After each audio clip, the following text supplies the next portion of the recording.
A game about digging a hole is a game that I can't believe got as big as it did. Are you serious? Who is playing this game? I am. I did. Only because I heard others saying nice things about it, and I give everything a chance, and I should not have listened. This game stinks. Just everything about it. The gameplay, the graphics, the story, I mean, if you're looking for a game to play, do not play a game about digging a hole. Go dig in someone else's. While we wait here, what was a game that I found really interesting up until they bored me to death. Whoever made this forgot what fun is. You play as a woman running a diner in a weird alternate universe, storm-ridden valley. I don't even know. I don't know what happened. It's one of those games where they try to make it more than what it is. They try to be pretentious, and it never really amounts to anything. There's this big storyline building up and a bunch of mystery, and then you get to the end, and you think, what? It never knew what it wanted to be. It was interesting looking, but it wasn't interesting to play. I don't know. Maybe I'm just not intelligent enough to get it. I'd like to think I've got something going on up in there. Blame the game, not the player. Sword of the Sea is one that should not be this low, and I know that. It was made by the people who made Journey and Abzu, and you can tell. It is stunning. I mean, it blew me away. The music, the visuals, the cutscenes. In that department, it is a near perfect game. However, there was not one moment during it that I felt like I was playing a game. It was more a presentation than anything, and if you're upset about the rating, just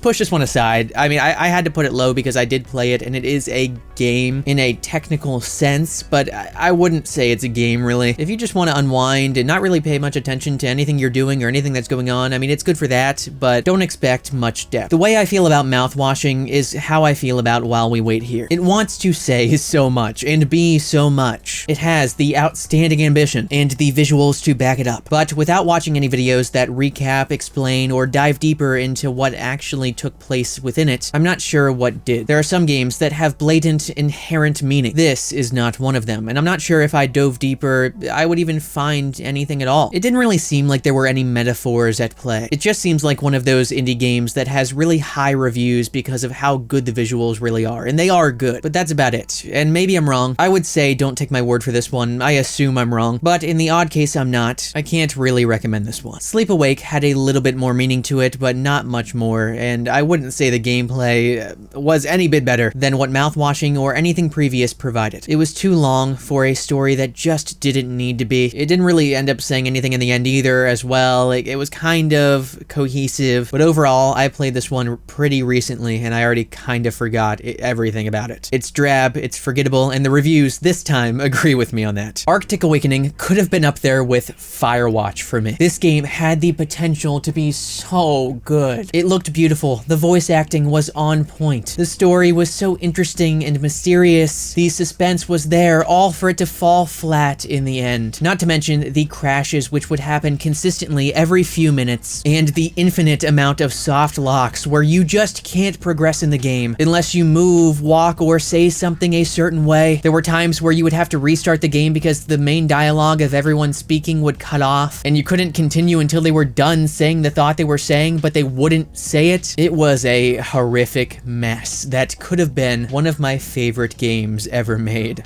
What a letdown. Keeper was made by the people who made some incredible games in the past, like Psychonauts 1 and 2, and you would never be able to tell, unlike Sword of the Sea, when you could tell who made it. It is a walking sim with no dialogue, barely any story, boring puzzle gameplay that gets so repetitive. It's pretty, but there's really nothing more to say about it than that. CARIMARA, Beneath the Forlorn Limbs, has an art style that immediately drew me in. That part of it I could not get enough of, and the gameplay introduced so many cool ideas. However, once again, it was just too obscure to really put any higher than where it is. The Halo 5 campaign, why did I play that? Golf Club Nostalgia is a short, cozy game with a nice aesthetic and a bittersweet ending. Didn't love it, didn't hate it. It was just fine. Slots and Daggers has all of the charm of every other roguelike out there on the market right now. It just didn't feel like I had any room to really experiment, or that I had any control of how the game went, good or bad. The only true way to beat this game is to just play it over and over and over until you eventually level up all the perks and unlock all the weapons. That is just not the way a roguelike should be. Don't get me wrong, it should be harder to beat the game with default weapons and power-ups, but it shouldn't be impossible, and slots and daggers makes it impossible. There are many better roguelikes out there. Go play any of those. Like Mullet MadJack, although I wouldn't say that one's much better in comparison. It's better